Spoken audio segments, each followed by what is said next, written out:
me figure out this real quick.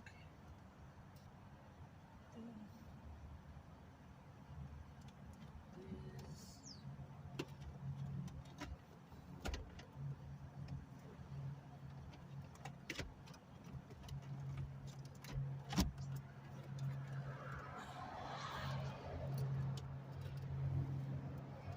Yeah, I'm gonna have to remove this bottom plate, obviously.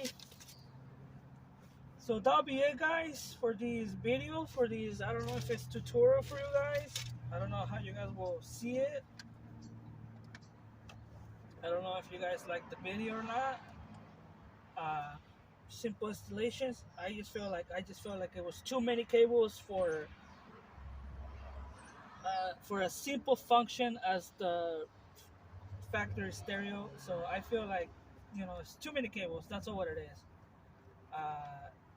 Definitely you gotta be patient because, like I said, this is literally, an aftermarket stereo, so it could literally malfunction on you right away off the bat, or it could just literally be like the best thing you have right now. Like for me, it worked out fine.